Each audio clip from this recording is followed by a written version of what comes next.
आगे क्या कह रहे हैं परम पूज्य सदगुरु रामपाल जी भगवान। हमने क्यों जून के महीने में ये दाढ़ी मूछ वाले को अपना भगवान अपना बाप मान के नहीं पूजना चाहिए, इसका प्रकट दिवस नहीं मनाना चाहिए नकली कबीर का। क्यों? क्योंकि असली कबीर संत रामपाल जी धरती पे आ चुके हैं। ये अपने आप को क्यों छुपाते रहे, अपने आप को क्यों दास बताते रहे, भगवान का भेजा हुआ क्यों बताते रहे? समझो उन बातों को। जबकि इन्होंने सत्संगों में स्पष्ट कर दिया कि मुझ संत रामपाल के अलावा धरती पर दूसरा कोई कबीर नहीं, कोई भगवान नहीं। अपना काम वो स्वयं ही करता है। जिसका काम उसी को साजे और करे तो मूर्ख बाजे। एक सत्संग सुनो परमात्मा का, जिसको सत्सेवकों ने सुना उनकी बुद्धि में आई ये बात है, और सत्सेवकों की बुद्धि में ये सत्संग सुन के ये बात आई तो हमने इस नकली कबीर को अपने घर से निकाल दिया। हम अपने दरबार साहिब में इस नकली कबीर को दंडवत नहीं करते, इसके आगे दीपक नहीं जलाते, इसका फोटो नहीं रखते। हम केवल असली कबीर को पूजते हैं। कौन सा सत्संग? ये 2 मिनट का सत्संग जो परमात्मा ने धर्मदास के माध्यम से बताया। धर्मदास से परमात्मा ने जब कहा कि धर्मदास 650 साल बाद में ऐसा ऐसा समय आएगा, ऐसा ऐसे काल लोगों को पत्थर पुजारी बढ़ा देगा, कोई राम कहनिया नहीं मिलेगा, तो धर्मदास ने कहा कि हे भगवान, वर्तमान में इतना बुरा समय चल रहा है, कोई आपकी बात नहीं मान रहा, मैंने भी आपकी बात नहीं मानी, कितना आप मेरे पीछे पड़े हैं, तब कहीं जाके मैंने आपकी बात सुनी। और परमात्मा आप कह रहे हो कि 650 साल बाद तो और भी बुरा समय आएगा। तो भगवान जब आपका दास जाएगा 650 साल पहले तो कौन उसकी बात सुनेगा? तब परमात्मा ने देखा कि धर्मदास तो टेंशन में आ गया। तब परमात्मा ने सच्चाई बताई इस सत्संग के माध्यम से, आप और हमारी आंखें खोलने के लिए, ताकि हम वर्तमान के असली कबीर को पहचान लें और नकली कबीर को छोड़ दें। क्या कहा फिर परमात्मा ने धर्मदास को, जो सतगुरु रामपाल जी ने अपने मुख कमल से बताया कि धर्मदास तेरे को सच्ची बात बता दूं कि उस कलयुग की बिचली पीढ़ी में मैं खुद ही जाऊंगा। परमात्मा ने सच्ची बात बता दी धर्मदास को कि धर्मदास मैं खुद ही जाऊंगा। और दूसरी तरफ फिर गुरुजी क्या कह रहे हैं कि उस काल के सामने गुरुजी ने थोड़ा सा भेद रखा। काल के सामने परमात्मा ने भेद रखा, उसको सच्चाई नहीं बताई। काल को कहा कि मेरा दास जाएगा, क्योंकि परमात्मा तो काल के सामने खुद तो थे नहीं, अपने बेटे के रूप में थे। तो परमात्मा ने कहा कि उस समय मेरा दास जाएगा, तेरी पोल पट्टी खोलेगा। जब धर्मदास को ये बातें सुना रहे थे कबीर जी, तो धर्मदास को टेंशन हो गई। तब परमात्मा ने देखा कि लाला जी है, कमजोर दिल का है, मरेगा। तब परमात्मा ने कहा कि धर्मदास तेरे ते साची बताऊं, उस समय मैं खुद ही जाऊंगा। 12वें पंथ में हम ही चल आवें, सब पंथों को मिटा के एक पंथ चलावें। वाणी में यह कहीं नहीं लिखा हुआ कि 12वें पंथ में मेरा दास जाएगा। क्या लिखा हुआ है? 12वें पंथ हम ही चल आवें। और कहते हैं साधु वचन पलटे नहीं, पलट जाए ब्रह्मांड। इनका वचन नहीं पलट सकता, सूरज इधर उधर हो सकता है। तो सुनिए सत्संग परमात्मा का, जिसमें परमात्मा ने धर्मदास को आधार बनाकर जो वास्तविकता थी वो बता दी कि कलयुग की बिचली पीढ़ी में धर्मदास मैं खुद ही जाऊंगा, खुद ही, और सब पंथों को मिटा के एक पंथ बनाऊंगा। और काल के सामने परमात्मा ने थोड़ा सा भेद रखा। काल से कहा कि मेरा दास जाएगा, नहीं तो काल का कालजा फट जाए, उसका कलेजा फट जाए कि भगवान और मेरे ब्रह्मांड में आ रहा है, ये परमात्मा भूखा मारेगा, वह ले जाएगा सबको। तो है तो आत्मा सब परमात्मा की, इसलिए काल के सामने परमात्मा ने भेद रखा कि मेरा दास जाएगा। और धर्मदास को परमात्मा ने सत्य बता दिया, जो हकीकत है, कि मैं खुद ही जाऊंगा। सुनिए, उस बार में पंथ में मैं आऊंगा स्वयं, और फिर सभी पंथों को खत्म करके एक पंथ बनाऊंगा, और सारी सृष्टि मेरा ही नाम लेगी। तेरे 42 वंश क्या सारी सृष्टि न पार करूंगा धर्मदास, इन 42 की चिंता छोड़ तू। तब उसका दिल डटा था, और काल के सामने परमात्मा ने थोड़ा सा भेद रखा कि मैं अपना अंश भेजूंगा। काल के सामने क्या कहा परमात्मा ने कि मैं अपना अंश भेजूंगा, दास भेजूंगा। और हकीकत जो थी वो धर्मदास को पहले बता दी परमात्मा ने कि मैं स्वयं ही जाऊंगा। सुनो, उस बार में पंथ में मैं आऊंगा स्वयं, और फिर सभी पंथों को खत्म करके एक पंथ बनाऊंगा, और सारी सृष्टि मेरा ही नाम लेगी। तेरे 42 वंश क्या सारी सृष्टि न पार करूंगा धर्मदास, इन 42 की चिंता छोड़ तू। और काल के सामने परमात्मा ने भेद रखा। हकीकत तो धर्मदास को बता दी कि मैं स्वयं ही जाऊंगा, और काल के सामने क्या कहा परमात्मा ने कि मेरा दास जाएगा, मेरा अंश जाएगा। तब उसका दिल डटा था, और काल के सामने परमात्मा ने थोड़ा सा भेद रखा कि मैं अपना अंश भेजूंगा। इसलिए भाई और बहनों, इन सत्संगों को आधार बनाकर अब समझ में आ जानी चाहिए कि वर्तमान में असली कबीर, असली अल्लाह कौन है। और समझ में आ गया तो भाई इस नकली अल्लाह, नकली कबीर का जून के महीने में प्रकट दिवस मनाना छोड़ दो। अपने गुरुजी का 8 सितंबर को प्रकट दिवस मनाओ। इस नकली कबीर, काल्पनिक कबीर की फोटो को अपने घर पर मत रखो, दरबार साहिब में मत रखो। इसको दंडोत प्रणाम करके अपने गुरुजी को दुखी मत करो। दंडोत प्रणाम केवल अपने बाप को किया जाता है, एक भगवान को। इसके आगे ज्योत मत जलाओ, ज्योत केवल अपने गुरुजी के आगे जलाओ। आत्मा का साथी एक ही है, दो नहीं है। कुल का खाविंद एक है, दूजा नहीं गवार। दो कहे सो दो जग की, यमपुर पकड़ा जाए। इसलिए हम सत्सेवक 8 सितंबर को केवल अपने गुरुजी का प्रकट दिवस मनाते हैं। रियल कबीर का, नकली कबीर का, दाढ़ी मूछ वाले कबीर का, 650 साल पहले वाले कबीर का हम जून के महीने में ना प्रकट दिवस मनाते हैं और ना किसी मूर्ख का साथ देते हैं। आगे तो गुरुजी ने बिल्कुल रिकॉर्ड तोड़ दिया।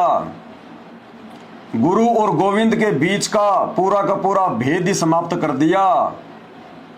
स्पष्ट कर दिया परमात्मा ने कि तुम्हारा गुरु ही तुम्हारा इष्ट है। आज संत रामपाल जी की 90% संगत अपना गुरु तो मानती है संत रामपाल जी को, और इष्ट मानती है कबीर जी को। इष्ट मानी भगवान, परमात्मा, अल्लाह, और संत रामपाल जी को मानती है अपना गुरु। इसीलिए तो जून के महीने में इस नकली कबीर को अपना बाप बना लेती है, इसको भोग लगाती है, इसको प्रकट दिवस मनाती है, और 8 सितंबर को संत रामपाल जी को भोग लगा देती है। संत रामपाल जी का प्रकट वो जो है वो अवतरण दिवस मनाती है। डुअल मोड, एक आत्मा के दो पति, वैश्या भक्ति कर रही है संगत। अब सतगुरु रामपाल जी ने इस भेद को समाप्त कर दिया, बिल्कुल आंखें खोल दी हम सत्सेवकों की परमात्मा ने आशीर्वाद देकर कि बेटा तुम्हारा गुरु ही तुम्हारा इष्ट है, और जब तक अपने गुरु को ही इष्ट रूप में नहीं पूजोगे तब तक तुम्हारा मोक्ष नहीं हो सकता। सुनिए क्या कह रहे हैं परमात्मा, अपने ही गुरु को इष्ट रूप में पूज कर। एक पति को छोड़कर आन में आस्था रखने वाली पत्नी को व्यभिचारिणी कहते हैं। तो एक पति में आस्था छोड़कर दूसरे में आस्था रखने वाली आत्मा को क्या कहते हैं? व्यभिचारिणी। एक पति तो ये है, इसके अलावा यदि आप इसको भी पूज रहे हैं तो ये क्या हो गया? अन्य, दूसरा हो गया। तो वो भगत क्या है? वैश्या, व्यभिचारिणी भक्ति कर रहा है, वैश्या भक्ति कर रहा हो। एक पति को छोड़कर आन में आस्था रखने वाली पत्नी को व्यभिचारिणी कहते हैं। तो अपने ही पति से हर इच्छा पूरी हो उसी को पति भर्ता कहते। तो हम जब पति भर्ता पद पर आ जाएंगे तो परमात्मा कहते हैं पति भर्ता जमी पर जो जो धर है पावे, समर्थ झाड़ू देते है ना काटा लग जावे।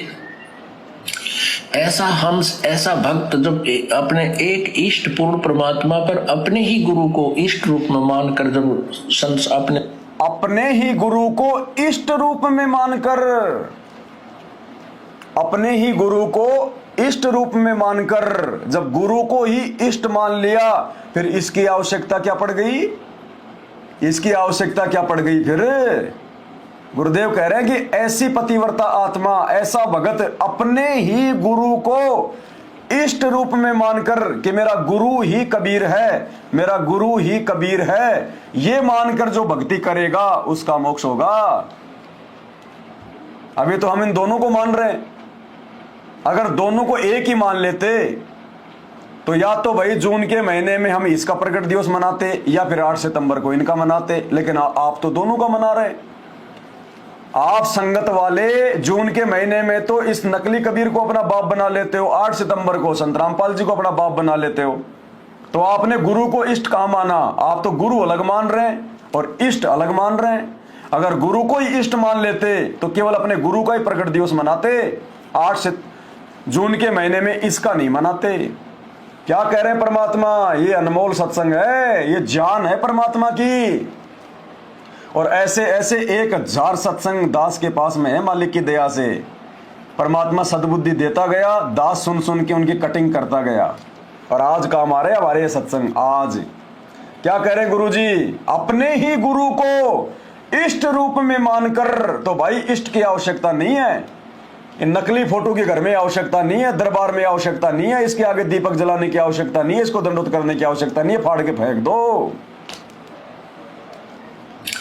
ऐसा हंस, ऐसा भक्त जब अपने एक इष्ट पूर्ण परमात्मा पर अपने ही गुरु को इष्ट रूप में मानकर जब अपने जीवन रूपी सफर में प्रस्थान करता है रास्ते पर, तो परमात्मा उस जीवन रूपी सफर के पाप कर्म रूपी कांटों को बुहारना शुरू कर देता, उसके दुखों को खत्म करना शुरू कर देता है, झाड़ू देता चलता है कि मेरी प्यारी आत्मा के कांटा ना लग जाए। ये तो संत रामपाल जी के भक्तों के लिए आदेश है भगवान का कि अपने गुरु को ही अपना इष्ट मान के पूजना है, जबकि बाकी जो हिंदू मुसलमान हैं उनको तो पता ही नहीं कि गुरु क्या होता है, गुरु मनाना चाहिए कि नहीं मनाना चाहिए, सच्चा गुरु कौन है, सच्चे गुरु की पहचान क्या है। दुनिया भर के ढोंगी पाखंडी मुल्ला मौलवी है, दुनिया भर के ये जो है जगत गुरु शंकराचार्य गांव गांव में बैठे हैं।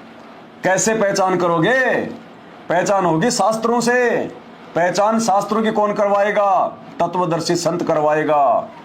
तत्वदर्शी संत कौन होता है? खुद अल्लाह, खुद भगवान। और वो भाई संत रामपाल जी के रूप में धरती पे आया हुआ है। अरे संत रामपाल जी के 90% भगत तो खाली 2 पे आके अटक गए। भाई जो सात संगत से जुड़े हुए सत्सेवक, उन्होंने तो पहचान कर ली, उन्होंने तो अपने मन मंदिर में, अपने घर में, अपने घट में इनको बैठा लिया। नो डाउट, नो संशय, कोई प्रॉब्लम नहीं अब। और 90% जो संत रामपाल जी के भगत हैं, जो सतलोक आश्रमों से जुड़े हुए हैं, वो इन दोनों पे अटक रहे हैं कि भगवान ये है या भगवान ये है, इसको माने या इसको माने। उन्होंने दोनों को पूजना शुरू कर दिया। तो संत रामपाल जी के भक्तों की तो ये बाधा भी बहुत जल्दी हट जाएगी, कोई बड़ी बात नहीं है। लेकिन बाकी जो लोग हैं, हिंदू या मुसलमान, उनके भगवानों की तो गिनती नहीं है। मुसलमान पता नहीं कहां कहां, फलाना मोइनुद्दीन चिश्ती की दरगाह, फलाने खवाजा की जो है वो दरगाह, फलाने बाबा की मजार, कभी मक्का कभी मदीना, 50 कसम बना रखे मुसलमानों ने, और कहते हैं हमारा अल्लाह एक है, और माथा टेकते फिरते हैं वो मजारों पे। और हिंदू भगवान एक है, भगवान एक है तो फिर कभी बरसाना, कभी मथुरा, कभी द्वारका, कभी जगन्नाथ, कभी हरिद्वार, कभी केदारनाथ, कभी बद्रीनाथ है। दुनिया भर के उन पत्थरों को अपना बाप बना रखा है। सोमवार आया शंकर जी को बाप बना लिया, सोमवार आया शंकर जी को, मंगलवार आया हनुमान जी को, बुधवार गणेश जी को, बृहस्पतिवार साईं बाबा को, शुक्रवार को माता जी को, शनिवार को शनिदेव, रविवार को भैरू जी को दारू चढ़ा दी। 50 कसम बढ़ा रखे। तो तुम्हारा क्या होगा मेरे भाई? आने वाले समय में तुम्हारा क्या होगा? अरे हमारा संत रामपाल जी के भक्तों का तो ज्यादातर का तो निपटारा हो गया, जो सात संगति से जुड़े हुए हैं। उन्होंने तो केवल एक पे अपना ध्यान लगा लिया। बाकी जो 90% हैं, जो सतलोक आश्रम वालों के पीछे चल रहे हैं, उनके खाली 2 हैं। इनका भी निपटारा हो जाएगा मालिक ने चाहे तो समय आने पर। अरे तुम्हारा क्या होगा जिनकी गिनती नहीं है? तुम्हारा क्या होगा? अगर एक दिन में एक छोड़ो तो तुम्हारे से तो लाख जन्म में भी नहीं छोड़े जाएंगे वो। 33 करोड़ 33 करोड़ हिंदू मुसलमानों आंखें खोलो, क्या होगा तुम्हारा? अरे हिंदू राम को अपना भगवान कहते हैं। अरे राम ने पहले अपना गुरु बनाया था। राम तुम्हारी तरह ऐसे कोई पद यात्रा नहीं करता था। राम ने पहले वशिष्ठ को अपना गुरु बनाया, वशिष्ठ ऋषि ने उनको ओम नाम दिया और राम उसके बाद अपनी भक्ति करते थे। मतलब राम तो बेचारा गुरु बना के भक्ति कर रहा है और तुम डायरेक्ट ही राम राम कर रहे हो। कहां राम मिलेगा तुम्हें? और राम मिल भी गए तो तुम्हें क्या मिल जाएगा? राम के ऊपर तो बहुत सारे राम हैं, बहुत सारे राम हैं। असली राम से बात बनेगी। राम राम सब जगत बखाने, आदि राम कोई बिरला जाने। ये हो आदि राम, राम का भी राम। अगर राम ही भगवान है तो राम से पहले तो सतयुग था। सतयुग में कौन था भगवान है? सतयुग के आदमी तो जानते भी नहीं थे राम कौन है। उस समय तो राम का जन्म भी नहीं हुआ था। द्वापर में श्री कृष्ण जी का जन्म हुआ।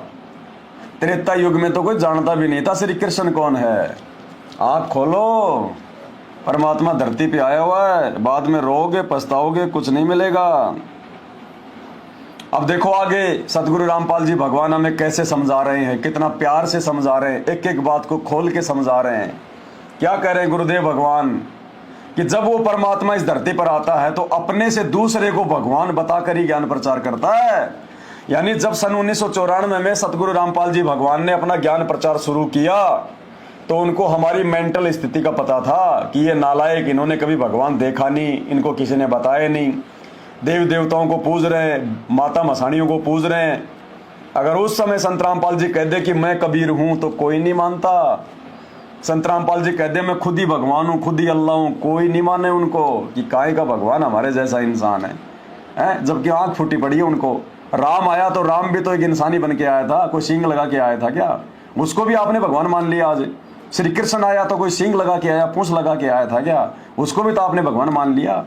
हजरत मोहम्मद आया तो कोई सींग लगा के आया था क्या? उसको भी तो आज तुमने अल्लाह का रसूल मान लिया। तो भाई और बहनों, परमात्मा को पता था कि आत्माएं मुझे डायरेक्ट भगवान नहीं मानेंगी, इसलिए उन्होंने अपने आप को छुपाया, अपने आप को भगवान का दास बताया और कहा कि भगवान तो ये है कबीर जी जो 650 साल पहले आए थे, ताकि हम उनकी भक्ति करें। अब सत्संग में क्या कह रहे हैं परमात्मा कि भगवान जब भी आता है अपने से अन्य को भगवान बताकर ही भक्ति करवाता है। सुनिए, परमात्मा आते हैं, अपनी प्यारी आत्माओं को समझाते हैं तुम जिस क्रिया को कर रहे हो फाइनल नहीं है। इस क्रिया के, इस क्रम के साथ साथ आपने एक अवश्य कार्य भुला रखा है, परमात्मा की भक्ति का। अब पे आ है, अब पे भगवान की मैं, अब पे परमात्मा है और आप ही अपनी भक्ति के लिए अपने से अन्य भगवान बताकर आपको प्रेरित करते हैं। क्या बताते हैं? आप पे भगवान है, आप ही आते हैं, आप ही भगवान हैं, आप ही आते हैं, लेकिन अपने से अन्य को भगवान बताकर हमें भक्ति पर लगाते हैं। अब संगत की आंखें खुल जानी चाहिए कि खुद ये भगवान, खुद ये कबीर और हमसे भक्ति करवाने के लिए हमारी मानसिक स्थिति को देखते हुए अपने से अन्य को भगवान बताकर इन्होंने हमसे भक्ति शुरू करवाई। लेकिन अब तो समझ में आ जाना चाहिए कि असली कबीर कौन है। और समझ में आ गया कि असली कबीर ये है तो छोड़ दो इस कबीर को, अपने घर से निकाल दो, अपने दरबार में मत रखो इस फोटो को, इसको दंडवत करना छोड़ दो, इसके आगे जोत जलाना छोड़ दो, जून के महीने में इसका प्रकट दिवस मनाना छोड़ दो। असली कबीर को रिझाओ, इसको भोग लगाओ, इसको अपना बाप मनाओ, इसको भगवान मानो, इसकी महिमा करो जैसे सत्सेवक कर रहे हैं, साथ संगत वाले भाई बहन कर रहे हैं। एकमात्र इसी का जयकारा लगाओ। तो दोबारा सुनो एक बार क्या कह रहे हैं परमात्मा कि वो खुद ही भगवान, खुद ही परमात्मा, लेकिन अपने से अन्य को भगवान बताकर हमें भक्ति पर लगाते हैं। परमात्मा आते हैं, अपनी प्यारी आत्माओं को समझाते हैं तुम जिस क्रिया को कर रहे हो फाइनल नहीं है। इस क्रिया के, इस क्रम के साथ साथ आपने एक अवश्य कार्य भुला रखा है, परमात्मा की भक्ति का। अब पे आ है, अब पे भगवान की मैं, अब पे परमात्मा है और आप ही अपनी भक्ति के लिए अपने से अन्य भगवान बताकर आपको प्रेरित करते हैं। क्या बताते हैं? उस समर्थ की रीझ छुपाई, उस परम पिता, उस समर्थ परमात्मा ने तेरे ऊपर रीझ के यानी प्रसन्न होकर तेरे को मां के पेट से बाहर निकाला। जब तू रो रहा था, तड़प रहा था और वचनबद्ध हो रहा था कि भगवान मैं कसम खाता हूं आपको, आपकी भूल नहीं पड़ेगी, मैं आपकी भक्ति किया करूंगा। अरे फिर बार आते भूल गया। उसके लिए क्या बताते हैं, उस समर्थ की रीद छुपाई इब कुल कुटुंब से राता, गर्भ के अंदर वचन भरे थे कहाँ गई वो बाता। कितने प्यार थे। कहते अब तू ये दिक्कत न बेटा बेटी कार को ठीक भगवान दिखाई ना देता। तो क्या बताते हैं कि उस समर्थ की रीद छुपाई, जिस परमात्मा ने प्रसन्न होकर तेरे को सकुशल माँ के गर्भ से बाहर निकाल दिया, उसको भूल कर तू भी एक दूसरे पर आश्रित हो गया है। मेरा बेटा ऐसा है, मेरा बेटी ऐसी है, इतनी कमाई करती है, फलाना करती है, और भूल गया भगवान को। उस समर्थ की रीद छुप। भाई और बहनों, परमात्मा ने बड़े प्यार से समझा दिया कि जब परमेश्वर आते हैं, धरती पर आता है वो अल्लाह, वो भगवान, तो दुनिया तो जानती नहीं, दुनिया तो पहचानती नहीं, क्योंकि हिंदू मुसलमानों का तो उनके धर्मगुरुओं ने माइंड सेट कर रखा है कि अल्लाह बेजून है, अल्लाह बेचून है, अल्लाह दिखाई नहीं देता, भगवान निराकार है, भगवान निराकार है। अरे भगवान निराकार है तो ब्रह्मा विष्णु महेश की मूर्ति बना के क्यों पूज रहे हो? मूर्ति तो साकार है। अरे जिसके तुम मूर्ति बना के पूज रहे हो उसके तो आंख नाक कान सब कुछ है, वो तो साकार है। और दूसरी तरफ कहते हो भगवान निराकार है, इसका मतलब वो भगवान, वो अल्लाह ब्रह्मा विष्णु महेश से कोई और है। ये मुसलमान भाई ये कहते हैं अल्लाह निराकार है, अल्लाह दिखाई नहीं देता, अल्लाह इंसान के रूप में नहीं आता है। और फिर जितने भी मुल्ला मौलवी हैं उनके पैरों में जाके सिजदा करते हो तुम। अरे सिजदा तो अल्लाह को किया जाता है, मज़ारों पे जाके, उन पत्थरों पे जाके तुम लोग जुमल की माथा टेकते हो, उन मस्जिदों में जाके तुम मतलब सिजदा करते हो हैं, और फिर कहते हो अल्लाह, अल्लाह तो निराकार है। तो फिर वो मज़ारों में क्यों माथा टेक रहे हो? उन मुल्ला मौलवियों के क्यों माथा टेक रहे हो? तो भाई यहाँ सब भूले पड़े हैं, किसी को ज्ञान नहीं है भगवान का। भगवान का ज्ञान केवल भगवान ने आके दिया है और दे रहे, और जो मान लेगा उसका बेड़ा पार है, नहीं तो 84 लाख योनियां तैयार है, चाहे हिंदू हो, चाहे मुसलमान हो, चाहे सिख हो, चाहे ईसाई हो, भगवान का विधान सब पे लागू है।